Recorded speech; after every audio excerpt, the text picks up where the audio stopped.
Today on Inquirer, missing Cessna plane found in Isabela, all 6 passengers on board dead. Joblessness rate inches up to 4.8% in January. Department of Health says COVID-19 vaccine wastage may exceed 50 million doses by end of March. And Special Investigation Task Group handling the assassination case of Negros Oriental Governor Roel Degamo now consolidating final pieces of evidence to ensure airtight case.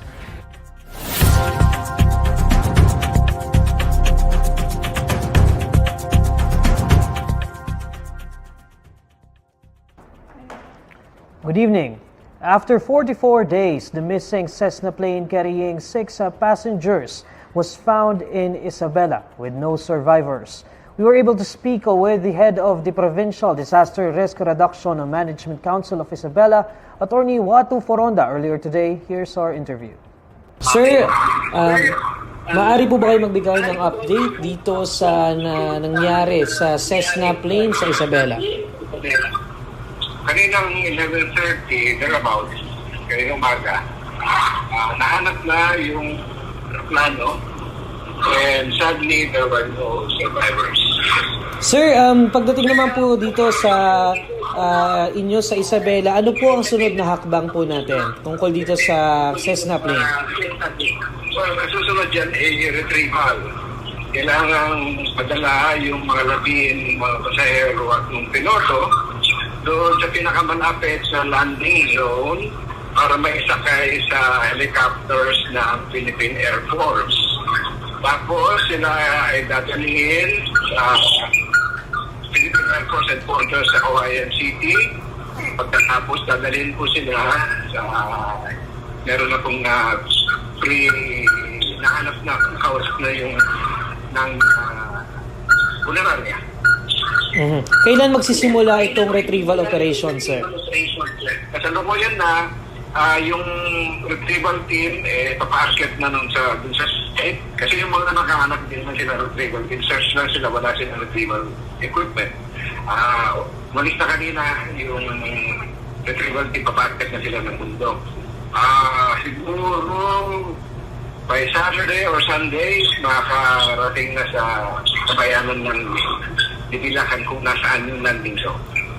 Sir, itong lugar kung saan natagpuan itong Cessna plane, maaari niyo po bang i-describe kung paano ito? Kasi doon sa Albay, nahirapan yung mga team sa pag-retrieve noong mga labi ng mga pasahero ng isa pang Cessna plane dahil sa terrain ng Albay. Ito po bang sa Isabela, maaari niyo po bang i-describe kung paano yung terrain doon? Pagkakaiba, bulubundokin ito, parang Mount Mayon yan, dahil sunod din yung Mount Mayon, bulubundokin dito, walang patag na lugar actually. Kung hindi pa baba, paakyat. Pero pagkakaiba, itong lugar ay puno ng mga punong kahoy. Kaya hindi ganun kadali na ibaba. I suppose hindi ganun katarik kasi tarik ng Mount Mayon, yung bundok na tatahakin ng mga tribal team. Siguro ang tanong ngayon ng mga nanonood sa atin ngayon, sir, bakit po kaya natagalan yung pag-locate dito sa Cessna plane na ito? Tatlong factors. First, yung lawak ng search area. Pangalawa, yung weather. Pangatlo, yung terrain. Ngayon, sir, kapag ano po ang mensahe naman po natin sa pamilya po nitong nawawalaan, itong nahanap na Cessna plane? Well, inuulit ko yung aking taus-pusong pakikiramay sa mga kaanak ng mga lulan, ng aeroplano. Kami nalulungkot at hindi namin nahanap at kaagad nailigtas yung kanilang mga mahal sa buhay. Sana po makita nila yung katahimikan ng kanilang mga sundalo. Kaisipan magkakaroon na rin po sila ng closure.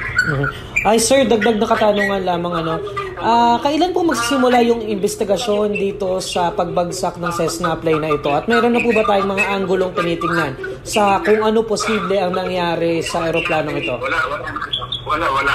Hindi kasama sa aming asking yung pag-speculate kung ano na si cause. Ang sa amin ay search and rescue and now retrieval. Nakipag-ugnayan na ako sa CAAP at ang sa akin ay naghahanda na silang bumiyahe mula Manila papuntang Sawayan. Posible madala sila dun sa crash site at makapagsagawa sila ng kanilang investigasyon para malaman kung anong naging dahilan sa pagsak na aeroplano. Okay, maraming salamat sir. Abangan po namin ang mga update mula dyan sa Isabela. Maraming salamat po.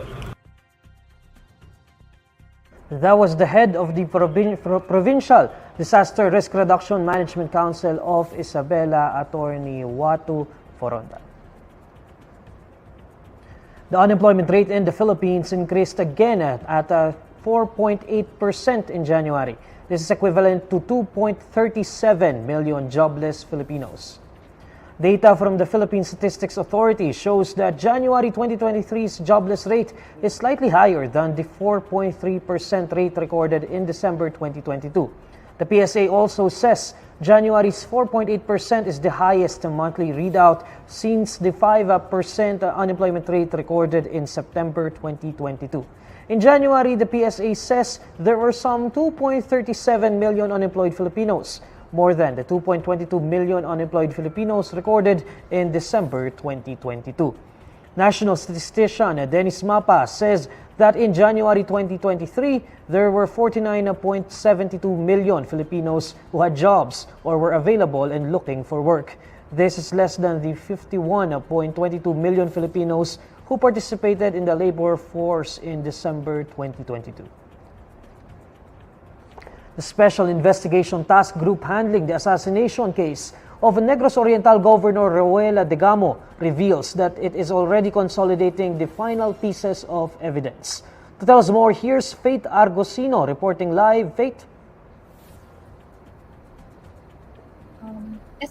SITG spokesperson Gerard Pelares said that the police regional office is already nearing the end of its investigation and ensuring that the case is airtight. He added that PRO7 has coordinated with its counterparts from the Philippine Army in handling the evidence related to the Degamo's case. Pelares also disclosed that the forensic analysis showed that one of the firearms recovered from the suspects was used to kill Degamo. Owners of the vehicles and other firearms were also identified. To arrest the remaining suspects, Pelares has appealed to the public or individuals with vital information to step forward and help them conclude the case. Likewise, PNP spokesperson Jean Fajardo said that once all the evidence is collected and consolidated, justice will be served to Degamo and others who died and were affected during the incident.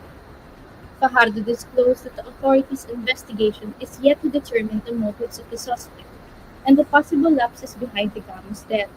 She also said that the case could have a political aspect considering that Degamo was an elected official. As of now, Fajardo said 76 personnel from the police force of Bayawan City and 56 from Santa Catalina town were already sacked and replaced under the order of DILG Secretary Benhur Avalos. That's it for me, Neil. Back to you.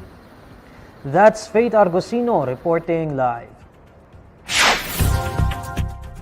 Next on Inquirer Today. DOH says COVID-19 vaccine wastage may exceed 50 million doses by end of March. And Palace announces new appointees in Marcos administration. This Inquirer Today will be back shortly. Many online freelancers are sharing on social media how much they have been making with their jobs. Ito, and marami pang success stories. Mas madaming clients, mas maraming earnings. The income is endless. You can earn as much as 6 figures up to millions depending on your effort. And many are asking, how?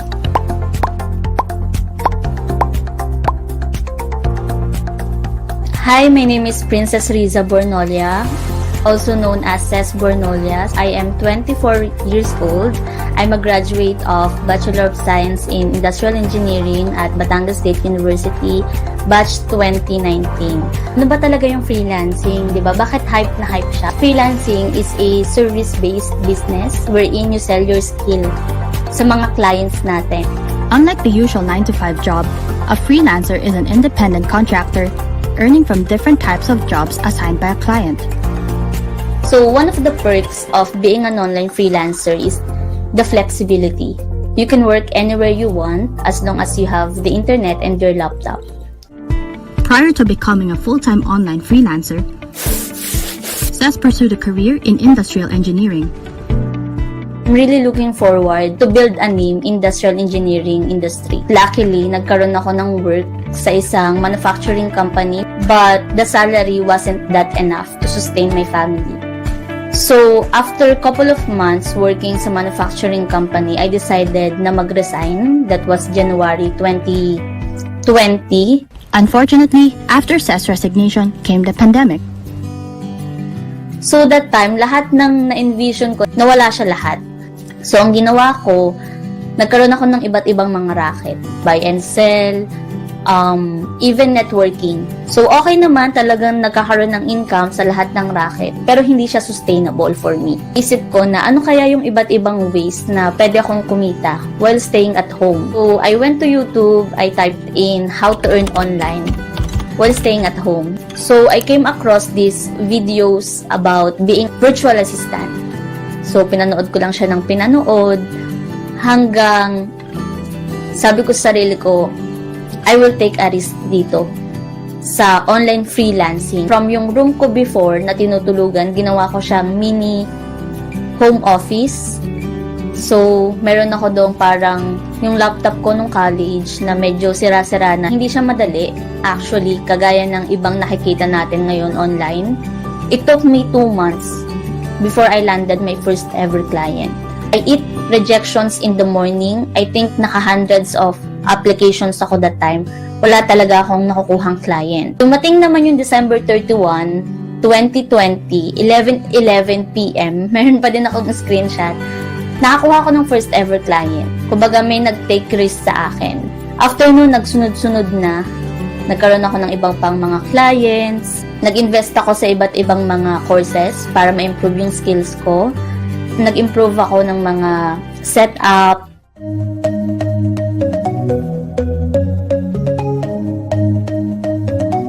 Ang kinikita ko before as an engineer is around 13,000. Right now, I would say yung range, since iba-iba talaga siya per month, it ranges around 100k to 250k.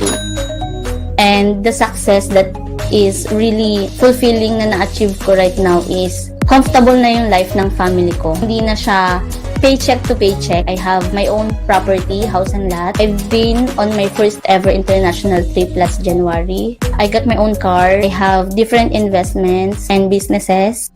Despite the various success stories of being a freelancer, there are still risks that come with a career. Natatempt ako mag-quit sa corporate and mag-start mag-freelancing. Hindi lahat ng business kumikita na agad in the first few months. In the first month, the first 3 months, ganon.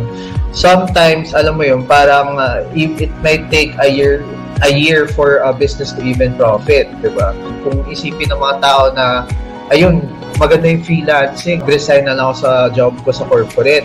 So, medyo delikado siya ng ganon. For they resign, ganon, meron ding, nagpe-prepare sila ng savings for months, times na nauubos pa din siya. Kasi, let's say, yung closing your first client, may halo din siyang luck eh.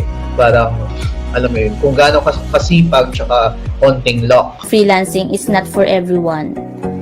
In the corporate side, you have your benefits, stable income, like you would expect your bi-monthly pay every 15th and 30th. In freelancing, hindi.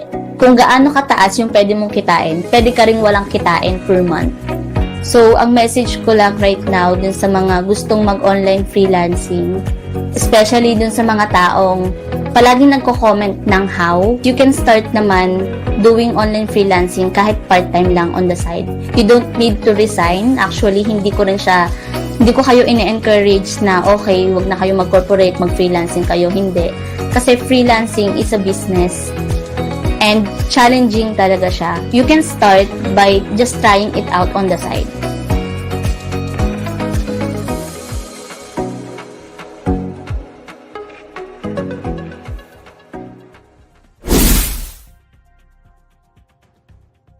Department of Health Officer in Charge Maria Rosario Vergere says the country's COVID-19 vaccine wastage may reach 50 million doses by the end of March. Vergere confirmed this at the Senate Blue Ribbon Committee hearing when Senator Francis Tolentino asked if 50.74 million vaccine doses are expected to expire. Tolentino further pressed if the figure may still soar due to vaccine hesitancy, to which Vergere responded that it was possible. However, the DOH officer in charge says the department is carrying out measures to intensify vaccine coverage. Unfortunately, sir, until now, the rates are still the same. But we've tried to integrate already the COVID-19 vaccination in our regular community programs, whereby the vaccines now are more accessible to our Filipino people. Anytime and anywhere, they can already access the vaccines through their health facilities. Malacanang discloses the latest appointments under the Marcos administration. The Presidential Communications Office says President Bongbong Marcos has appointed several officials, particularly under the Department of Agriculture, Department of Human Settlements and Urban Development, Department of Migrant Workers, and the Office of Transport Security. The PCO also says there are new appointees in the Philippine Rubber Research Institute, in the Employees Compensation Commission of the Department of Labor and Employment, National Tripartite Industrial Peace Council, and the National Wages and Productivity Commission.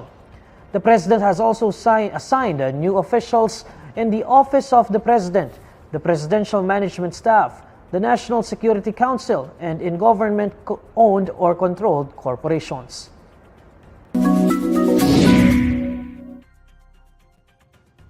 Alamin naman natin ang mainit na balita sa mundo ng showbiz kasama si Irvin Santiago ng Bandera. Irvin?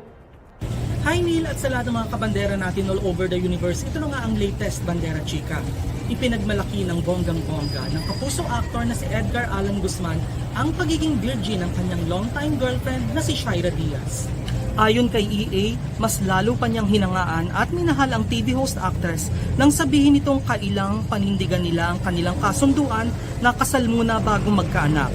Sabi ng actor-dancer, ginagawa niya ang lahat para hindi matukso sa ibang babae, kasabay ng pangako kay Shaira na handa siyang maghintay kung kailan magiging handa ang dalaga na bumuo ng pamilya. Say pa ni EA, gusto raw talagang isave ni Shaira ang kanyang virginity at isusuko lamang niya ito kapag kasal na sila. Pangako pa niya sa kanyang girlfriend, hindi na siya titingin sa ibang babae.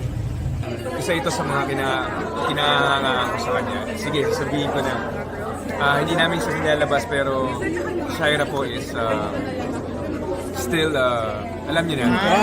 Never been, so yun yung isa. Kaya ako siya minamahal dahil wala na ako ibang mahanap na gano'n. Napakaswerte ko na. So ang naririnig ko sa kanya lagi is gusto niya i-save after marriage. So para sa akin, wow. Diba? Wow. Totoo po yun. Hindi po ako nagsisinungaling. Kahit tanungin niyo po siya. And kaya humahanga ako sa kanya. Kaya para sa akin, marriage muna. Kasi yun po talaga yung gusto din ni Shaira. And yun din, nire-respect ko yung decision niya na yun. Kami naman po, hindi naman namin minamadali yung isa't isa. Especially siya, maganda rin yung nangyayari sa kanya. Ako, maganda rin. Lagi ko naman po sinasabi yan. Swerte kami sa isa't isa kasi walang pressure sa amin. Yung relationship namin dalawa, hindi kami pressured in both sides. Hindi na-pressure na okay lang ako lang po kasi walang ganun. Kumaga kami go with the flow. Maganda yung career mo, sige, susuportahan ko yun. Maganda yung career ko, suportahan mo din ako. Parang ganun. Hindi namin napag-uusapan pero ganun yung dating. Ganun yung kinalalabasan. That's why napakaswerte namin sa isa't isa kasi may usapang pagpapakasal. Napag-uusapan pero hindi kami pupunta sa punto na tara na. Ganun. So kami lagi kaming on the brighter side. At yan ang Bandera Chika natin today. Thanks, Neil. Salamat, Irvin. And these are the stories you need to know today. I'm Neil Mercado. Catch INQUIRER Today live weekdays at 6 p.m. Follow INQUIRER.net on Facebook, Twitter, YouTube, TikTok, Instagram, and Reddit. For more stories, visit INQUIRER.net. Good evening.